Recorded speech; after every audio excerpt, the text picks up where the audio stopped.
is Michelle Ottey, and I am the Laboratory Director and Director of Operations at Fairfax Cryobank.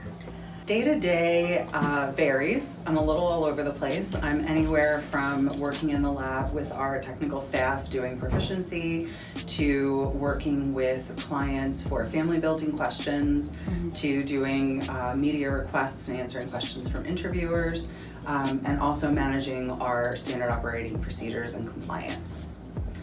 So my graduate work was actually doing cancer research, and I was doing a postdoctoral fellowship at University of Penn Veterinary School, doing bench work research, and didn't love it.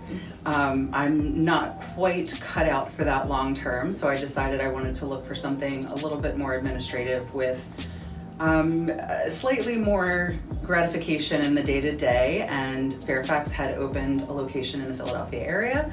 And so I applied to run that site and have been with the company for over 13 years and have worked through various positions up to the lab director position. Ooh, I like so many different things that we do. I think it's probably a tie between the family building information seminars that I do, where I get to actually interact with women and couples that are interested in starting their families, to just the staff that I work with. We have a really great team at Fairfax.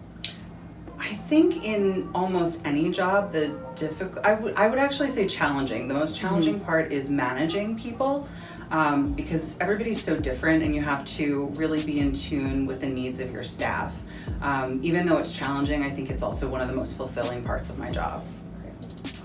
Stress. We've all got stress. I am a big fan of mindfulness meditation. I do at least one 10-minute meditation every day. Sometimes I will do 2 or 3.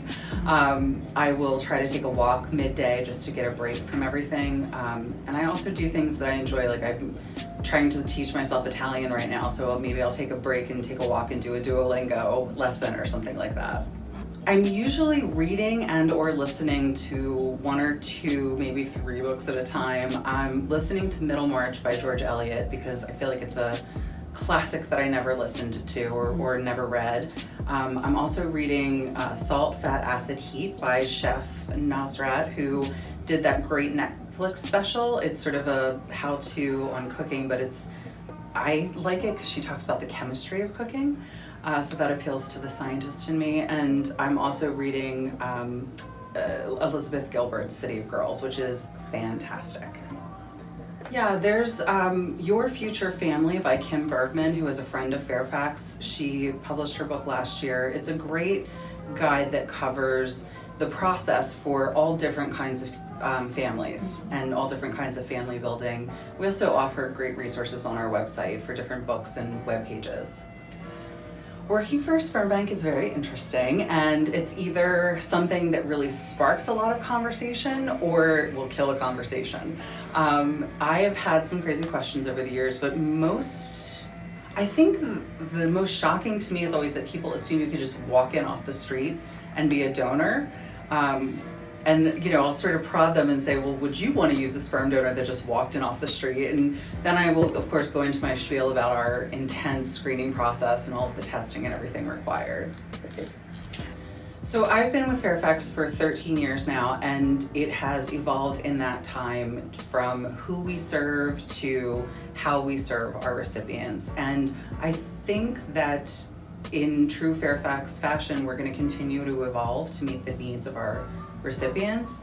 We went from serving mostly heterosexual couples dealing with infertility to seeing more individual single women who are choosing to have families, to working with the LGBTQ+ community.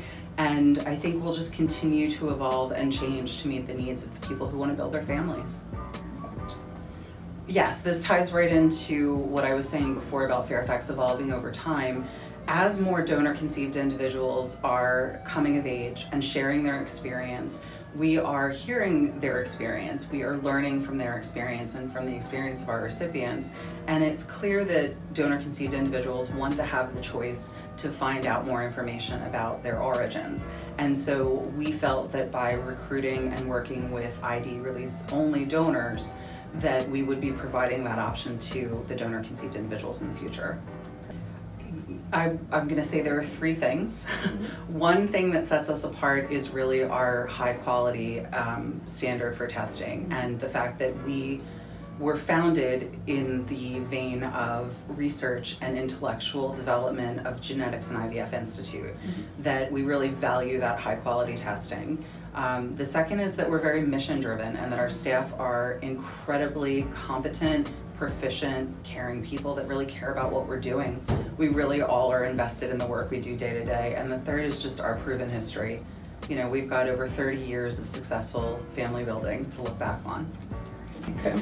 Sure. So whenever I do family building seminars or any kind of educational information, one of the things that often comes up is how do I even get started? There are so many donors to choose from. And I often recommend that a person or a couple will sit down and sort of make a list of characteristics or features that they value in the people in their lives. And then they can use that list to start whittling down the list of donors, because there are a lot to choose from. We want to have enough donors that are diverse enough to meet the needs of all of our potential recipients.